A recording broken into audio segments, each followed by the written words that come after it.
Hey there, I'm Pete Townsend, and this is Money Never Sleeps. We look inside the minds of entrepreneurs and at the crossover of startups, enterprise, finance, technology, and life as we know it. On the show this week, we've got Laura Walsh. I'm Laura Walsh, COO of Launchpool. Sharing the story of Launchpool, a digital asset platform with a mantra of egalitarian investing. Laura and I talked through how her incredibly unique foundation as an English teacher, an international development operative, and as someone with a deep interest in how things work led to her entry point into the blockchain ecosystem in 2017. We then dive into the mission of Launchpool and Launchpool's impact as a platform for investing in blockchain projects. And we also get into where things are headed with the Launchpool Web3 Techstars Accelerator landing here in Dublin in early 2022. All right here on Money Never Sleeps.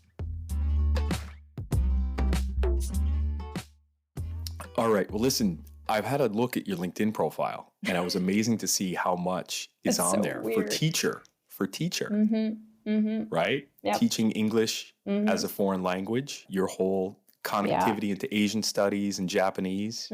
How did that come about?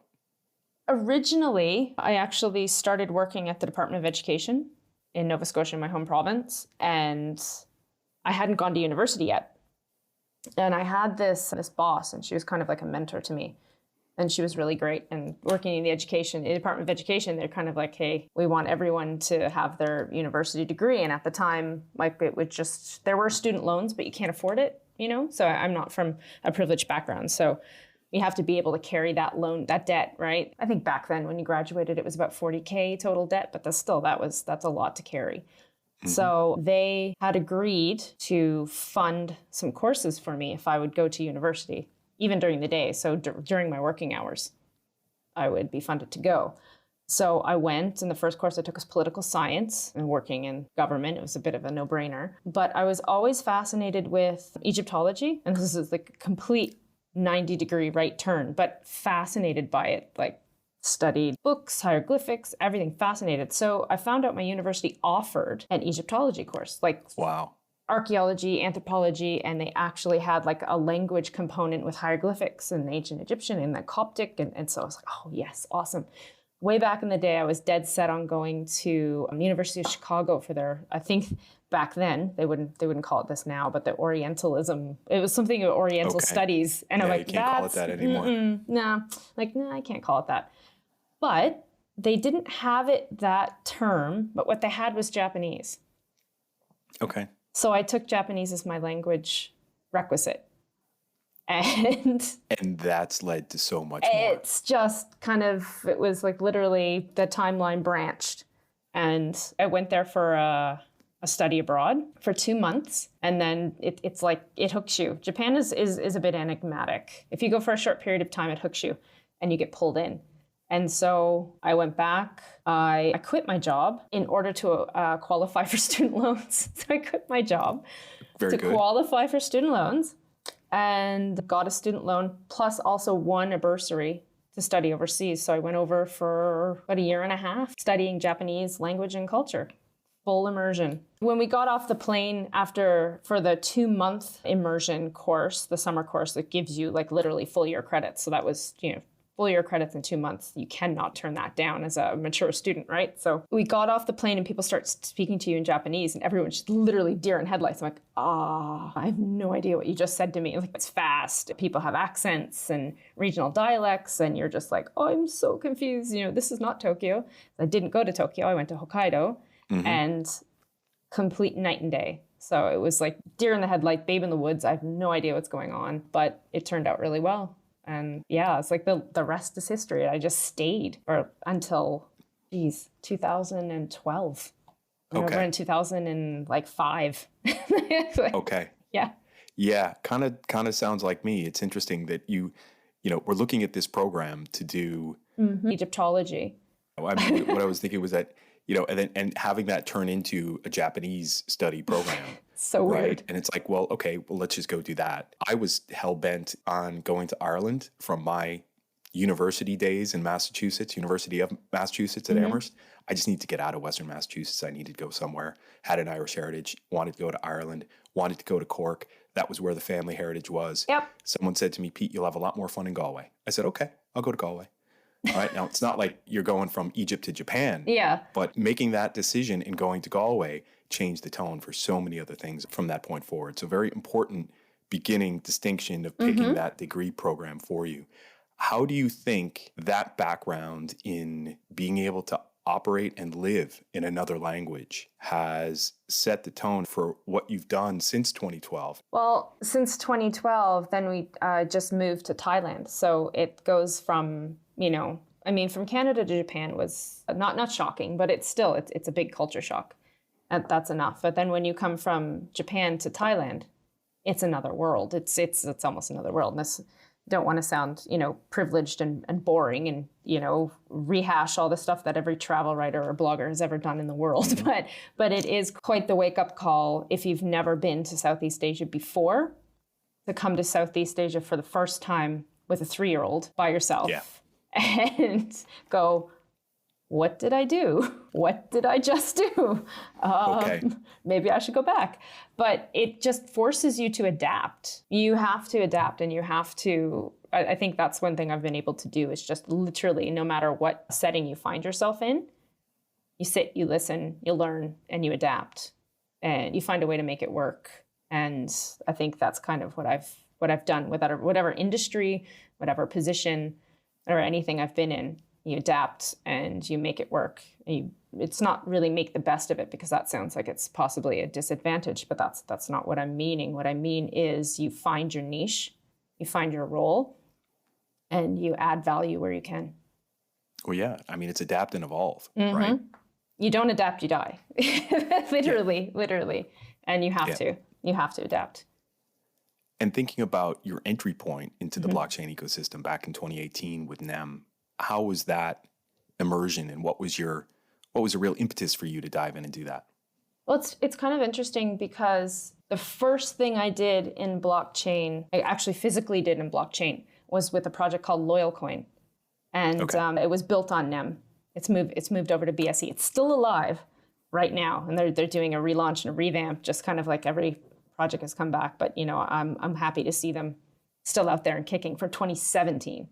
So, but in that summer, I think the summer of 2017, close friends of mine over here were all like Bitcoin, like just going bonkers about Bitcoin. And I'd heard about it back in 2015 and 2016, and I'm going to go the route of international development. That's what I want to do. Oh, my sight's set on the UN. That's where I'm going to go. That's what I'm going to do. And I was looking to teach at my daughter's school. Maybe like no offense, but international school tuition is not cheap. So, and she's in an international school. So I was like, hey, maybe I can get a discount and teach, because I enjoy teaching. I enjoy it. I love helping kids, helping people, and explaining things. I find it's kind of a natural thing for me.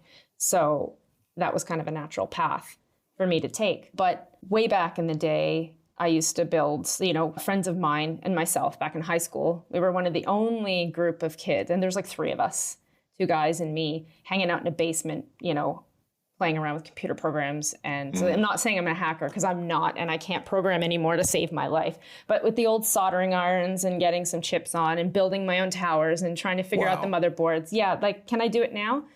Maybe if I sat down and really thought it through, but it's been a really long time. But my daughter and I did build like a little, I've built a couple Raspberry Pi stuff for her, and we've done some stuff together. But way back in the days, like, you buy your tower, and then you save up and you buy your drives, and you buy your motherboard, and and then you customize it as much as you can. So it used to save up every paycheck to buy something cool for my computer.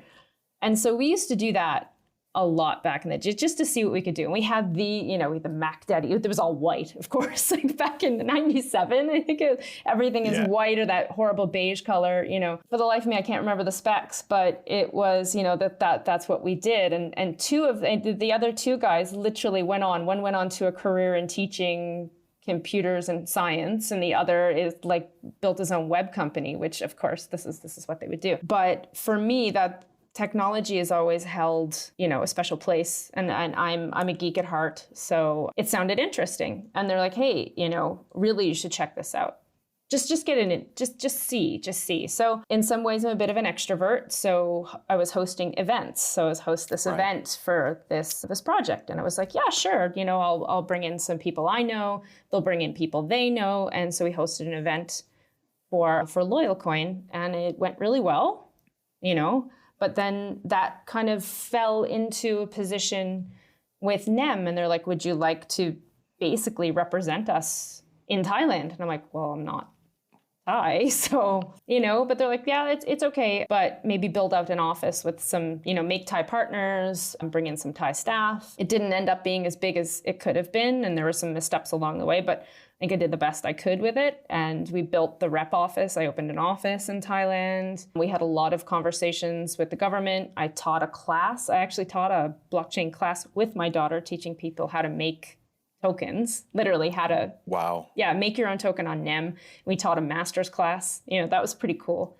Bring my 8-year-old along. We launched her own project, and she was the youngest blockchain CEO for a while, floating around here. Unfortunately, I think everybody at some point in this space gets a little bit scammed at some point, and we got taken advantage of, and unfortunately that went that way, but we're hoping to bring that back someday. But yeah, so it's been a lot of different things, and starting off with NEM really opened your eyes to, I think the protocol, like working for a protocol rather than working for, say, a platform. Like I work for now, it's a platform, right? When you work for a protocol, and then after NEM restructured a few times, and their latest restructuring, I'm not going to talk about it because I've been gone. I've been gone since, I want to say March, February 2020. And then I joined Near for a couple of months, helped them launch a couple of products, and then hopped over to where I am now, which is Launchpool. And working for, a protocol is very, very different from working for a platform. When you work for a protocol, you have to be an evangelist, and you do. But I find sometimes it's detrimental, and it narrows your focus a little too much. Like you're not seeing the bigger picture, right? Yeah, I know. All you're seeing is an adversarial type of thing. Well, oh no, they did this, well, we have to do that, and we have to follow them. And you're either playing catch up, or you're trying to constantly ship to stay ahead of the competition, which is great for the ecosystem, for competition, but it doesn't let you see the bigger picture about what's going on. And especially some communities can go toxic, obviously, it's quite easy. You see it a lot of times. So even if you do say, hey, for example, Solana's got something really cool going on over there, and they're like, hey, you work for Near, or you work for NEM, you work for Near, what are you doing? Talking about them. It's like, but it's cool technology, and you should check it out, and we're supposed to be multi-chain, and it just absolutely. Yeah. No, I know, and it's against your own best instincts as well, that you kind of know, and from getting to know you, Laura, an understanding that this is a multi-chain world. Yes, right? It has to be a multi-chain world. There's no other way it's going to work. It just Absolutely. isn't. It isn't. Interesting to hear. Just curious, that ability to go down the rabbit hole with your daughter and build a token, right? Mm-hmm. What were some of the resources you used to go down the rabbit hole for you to figure this all out? Oh, geez. And figure out your place in it, right? Well, for her token, it was again the teaching thing. Let's bring kids into this ecosystem. Hopefully not the toxic part, but we have to kind of have a walled garden for kids. Of course. And some people don't agree with me because, their kids are exposed to some horrible things already now. But for me, being protective mama bear, it's like, no, let's have the walled garden for kids. Let's not let them be exposed to the overly toxic, stuff that's going on. But for us, it was more, my daughter was interested, and she thought it was cool because, I was a single mom out here for quite a few years. So I took her everywhere. Everywhere I went, she went. So she was on the blockchain circuit with me. So she was on the speaker circuit. She was on the panel. Unless I had that's awesome. Childcare or something, there she was tagging along, Yep. She went up, she would just boldly go up to people who had just spoken and say, "Excuse me, I would like to ask you a question." So she's got way more chutzpah than I do. I'm kind of shrinking in the corner going, I don't know.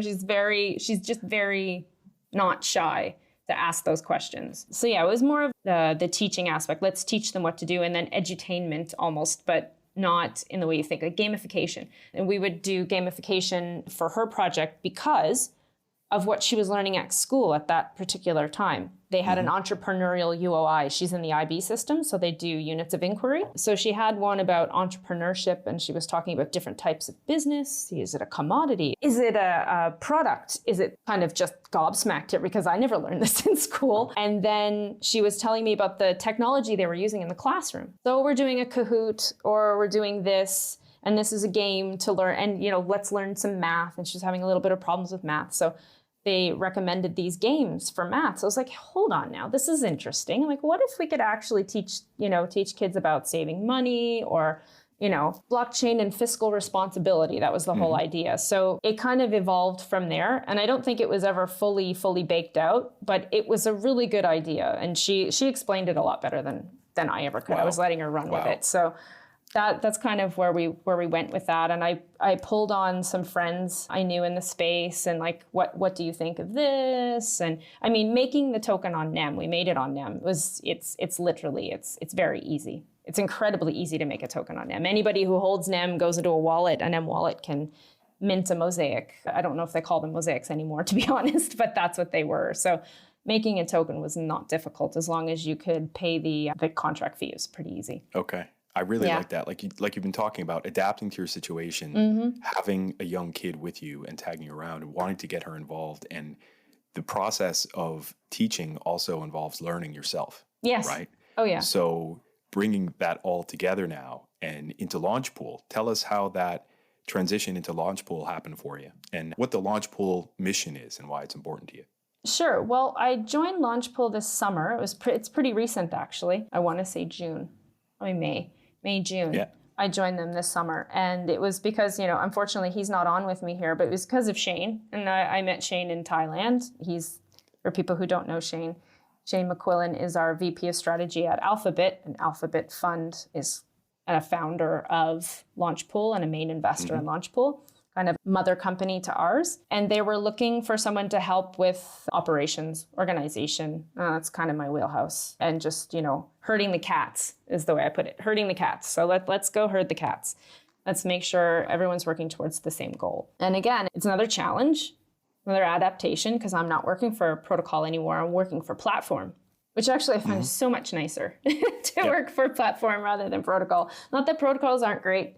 And I'm really excited to see what comes from them. But you don't have to fight. You're not having a bare knuckle fight between Solana and Celo or something. Like who's doing this and Flow's doing NFTs better than we are. It's like, okay, let's work with, that's fine. That's great. So we have choice and we have multi-chain, and as long as we get our contracts up and running, which I think we can soon on multi-chains, then all we offer the community now is more options, more choice, which is the whole point. And Launchpool's mission is egalitarian investing. So what that means is they felt that, pardon my French, but the little guy was getting screwed. So the retail investor was not getting access to what the big guys are getting access to. And I'm a retail investor myself.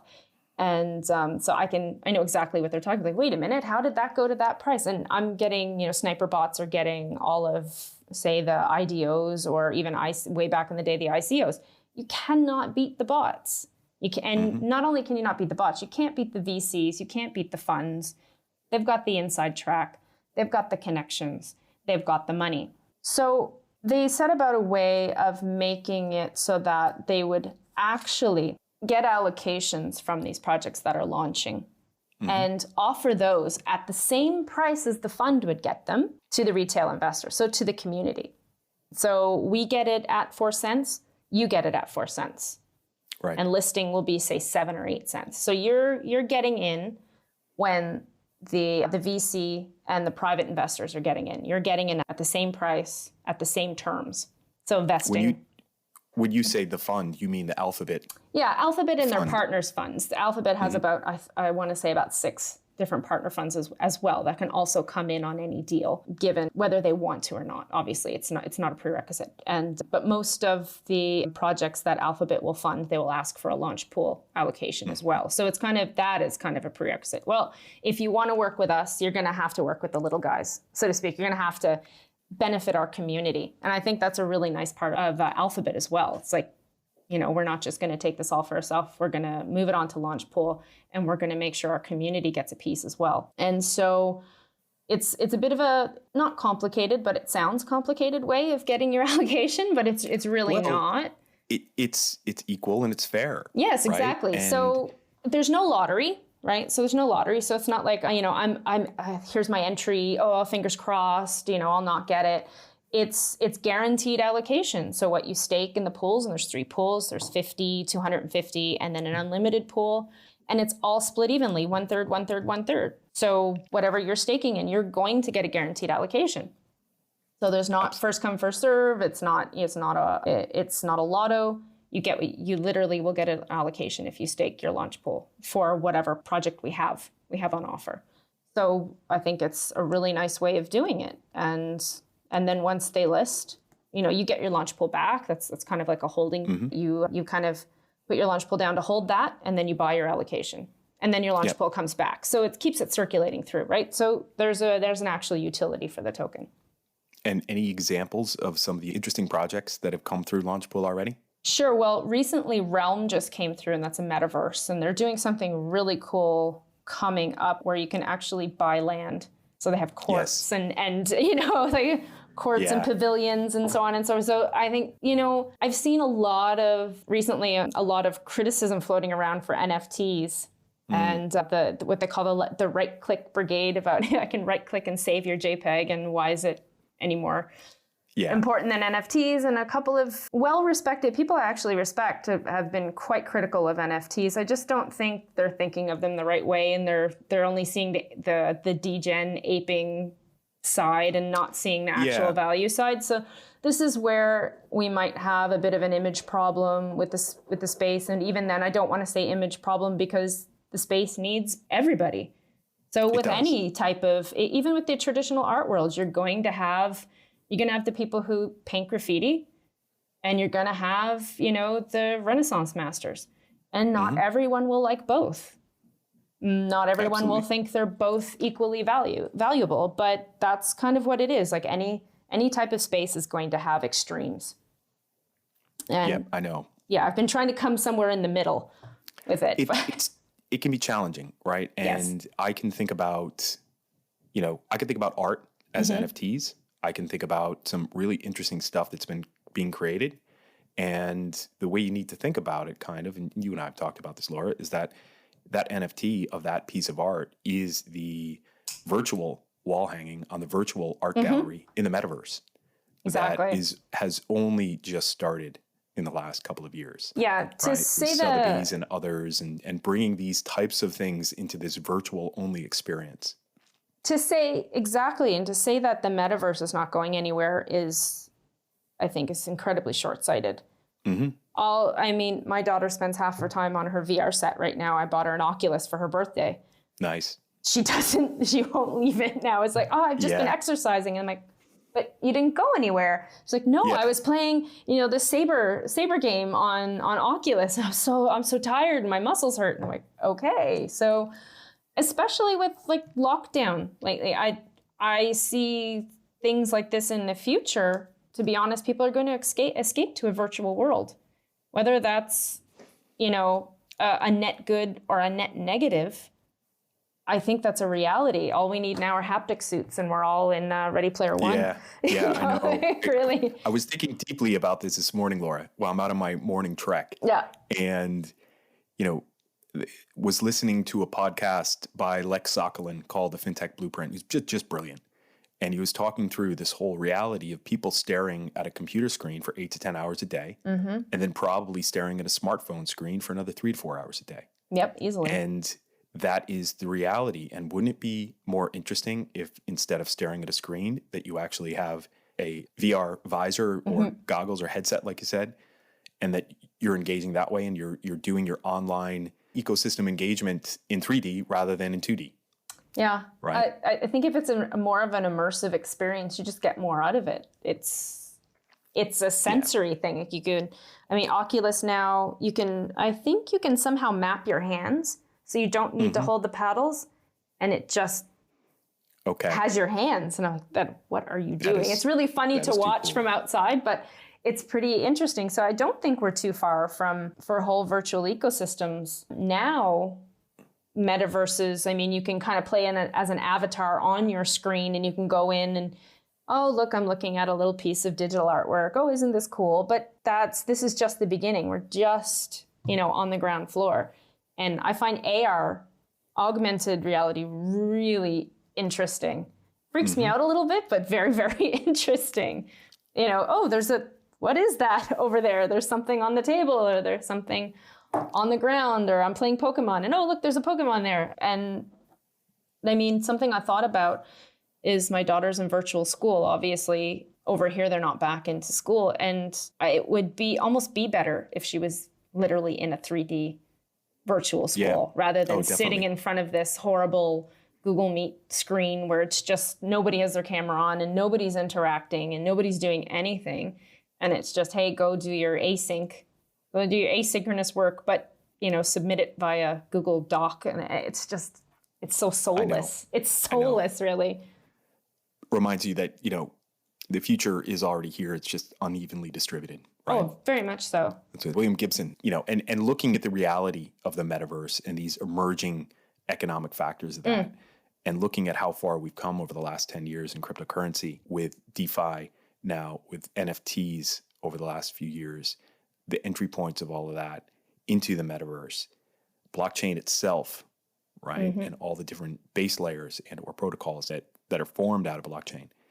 Those being the here and now, and those being the companies that are building this bridge into the metaverse. How did the Launchpool partnership with Techstars come about? And obviously, I'm sitting here as the new managing director of the Launchpool Web3 Techstars Accelerator. And we've talked about some of this, but I think it'd be great to share the story of how this all happened to the point of getting this accelerator going in Dublin in March of 2022. So I am, unfortunately, some of this is going to be third hand from me because, as I mentioned before, unfortunately, Shane's not here, but he's literally the impetus. He is relentless. Big shout out to Shane McQuillan.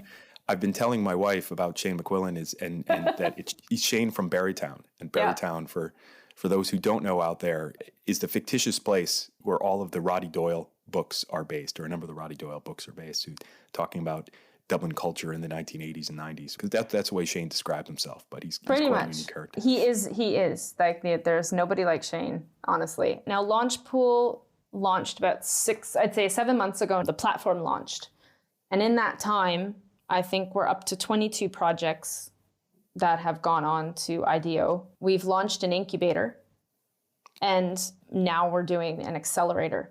So this has been in the plan, and this is kind of what the CEO, Rich Simpson, a shout out to Rich as well, we've talked about this as a full life cycle ecosystem, so to speak. And Shane, working for Alphabet, has a shareholding in Launchpool as well. So everybody is keen on making Launchpool work and make it work for our community and adding value. So how do we add value to Launchpool? Well, we just can't do this, like let's have some projects, let's do an allocation, and then off they go, and then there's nothing else to add. So we started thinking about Techstars quite a few months back, and this is according to Shane, because this is before my time. He was very interested in having an accelerator. I think he's a big fan of outlier ventures, especially. So we wanted that for Launchpool and Alphabet.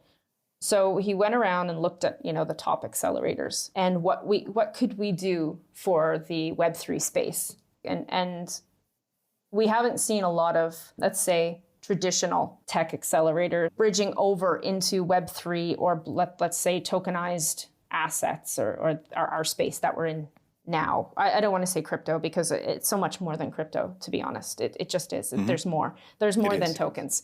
There's so much more than tokens. So to bridge those two industries, as you're learning as well, it's not always the easiest thing because one moves at the speed of light, the other one moves at the speed of, tech, but not as fast as we're used to. But he found Techstars and he thought, hey, like these guys, their unicorn status is pretty legendary. I think it's definitely probably up to 15 now. So seeing their unicorn status and how they focus on founders and how they focus on the team, and they put a lot of thought and effort into not just, hey, let's pump out unicorns, but let's make sure this team has what they need to not just survive, but to thrive. And that really spoke to the ethos of Alphabet and Launchpool as well. So we want high quality projects. We want to help them on their way.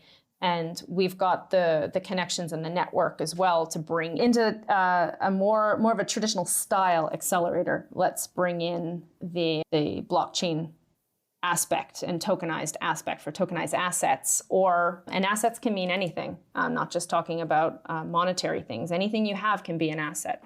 You know, your insurance premium can be an asset. Your pen can be an asset if you want it to, if you like it enough. Could be a rock, could be an asset.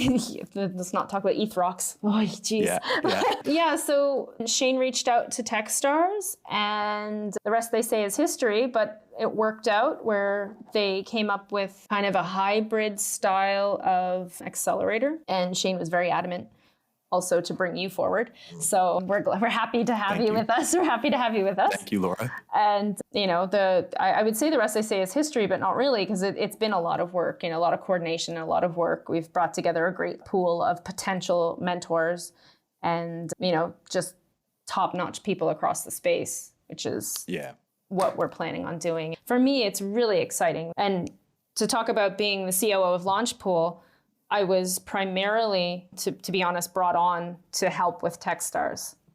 Because it's a Launchpool as well. Herd the cats in Launchpool, but definitely we're going to have to herd the cats for Techstars. You're going to have to be, and I'm the partner liaison, so I'm like the day-to-day point person for Alphabet and Launchpool with Techstars. So this is what I'm going to do, eyeballs deep in this one, so to speak. Exactly. So exactly. Yeah, it's really exciting to me because I want to get the exposure as well, and this is personal, but I want to see how a traditional tech accelerator is run. I'm really excited to learn. And that goes back to teaching and learning. I'm really excited. Anything to never, ever, ever stop learning, no matter how old you get. The more you learn, the better you just will be. I don't want to say like the smarter you'll be, because sometimes I just learn that I'm really dumb and I don't know a lot of things. I don't know what I don't know, and I get to learn it. And what's better than that? Yeah, it's been really interesting so far for me. It's all been very quick, right? But one of my favorite authors out there, Ben Horowitz from A16Z, wrote his book, The Hard Thing About Hard Things, is that there is no playbook for startups, right? But there is a playbook for startup accelerators. Yep. And Techstars pretty much have that. Yeah. Okay. And now it's going to be different every time. And that's the whole idea, is that it is different because it's founder first. And it's all about bringing in these 10 fantastic founders, their founding teams. And each of them are individuals, and treating them as individuals that all have their own challenges and problems and hopes and ambitions and dreams and visions. Yep. Right. And whether they're true visions grounded in economics and technology, or their delusions of grandeur, you need a bit of both, right, in order to succeed in this space. And it's all just fascinating. I am terribly excited. But trying to channel that excitement into, at the same time, of getting things done. Operationalize it. Let's operationalize the excitement. So, my history as a COO, your current life as a COO, I think it'll work well together. Listen, tell me 3 quick questions for you as we're rounding out this conversation. Why you? Why now? And what's your unfair advantage? 3 questions from Jason Calacanis, one of the leading angel investors in the U.S. that he usually asks founders. But we're going to ask this question in a little bit of a different context, with this being Laura now, right, in the year 2021, but also the unfair advantage that makes this different.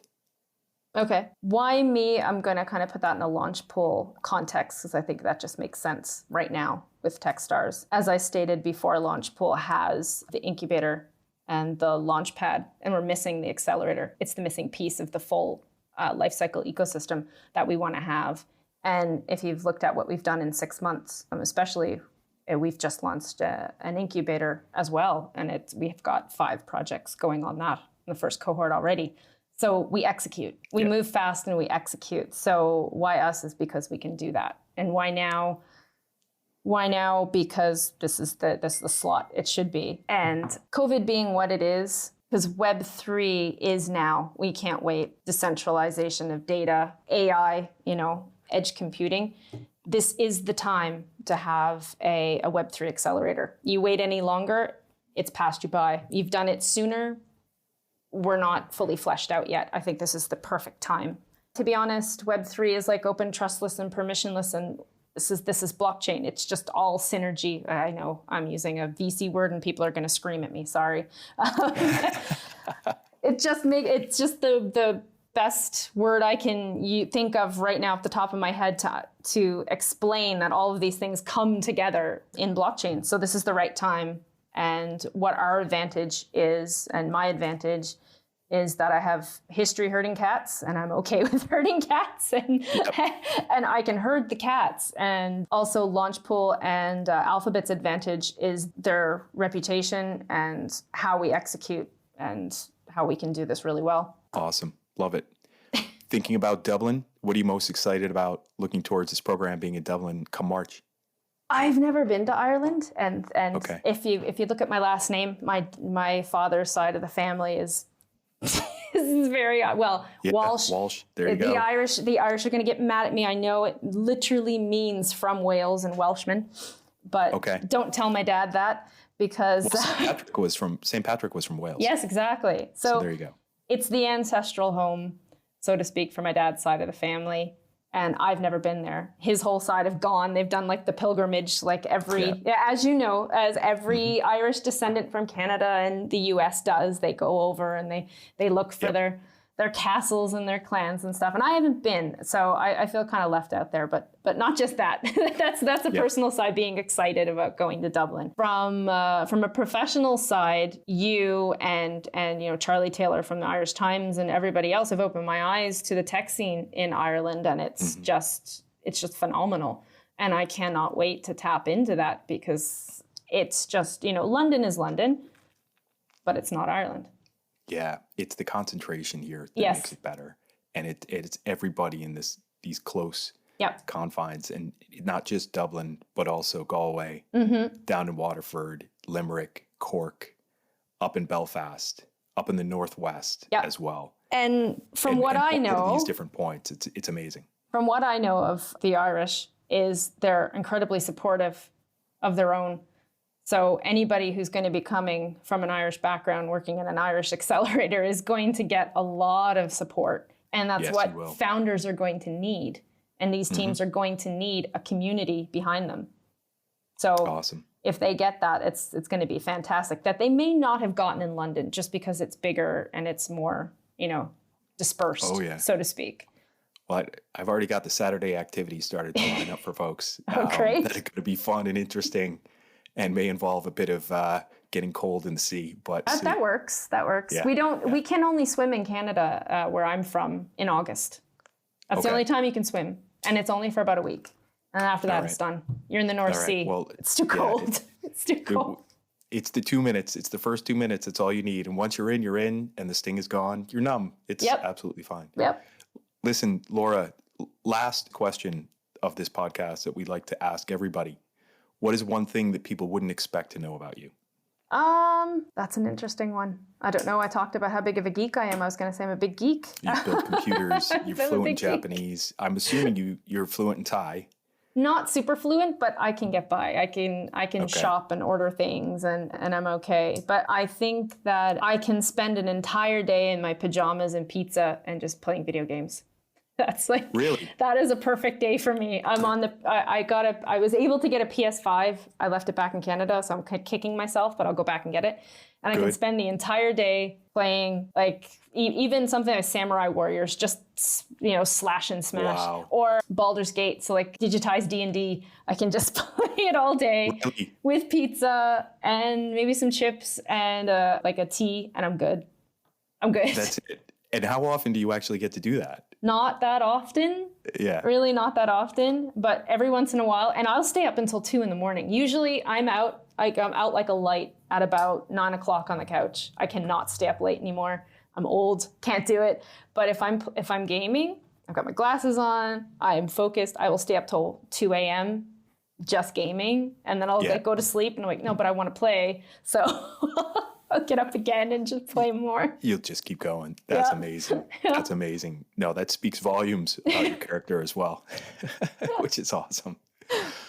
Laura, thank you so much. This was an awesome chat. Really enjoyed having you on the show. Oh, and thank really you. just excited about working with you on everything going forward. So I can't wait. Super excited. Awesome. Yeah. Thanks, Laura. Thanks.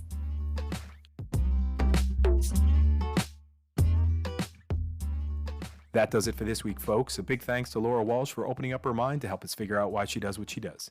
Links to get in touch with Laura and Launchpool are on our website at moneyneversleeps.ie, so check us out online. Also, applications are now open for the Launchpool Web3 Techstars Accelerator in Dublin in 2022, so check that out on techstars.com. If you like what you heard, we would sincerely appreciate a 5-star review on Apple Podcasts or whatever platform you're listening on, as it helps others to find the show. And remember, Money Never Sleeps is spelled as all one word. Also, thanks to Conan Brophy from Create Sound for mixing and editing this episode. Conan is an excellent media man to get in touch with when you're thinking about launching your own podcast. As for me, I'm an early-stage startup advisor and investor focused on fintech and digital assets. If you'd like to talk to me about your business, drop me a line on pete.townsend@techstars.com. Finally, till next time, thanks for listening. See ya!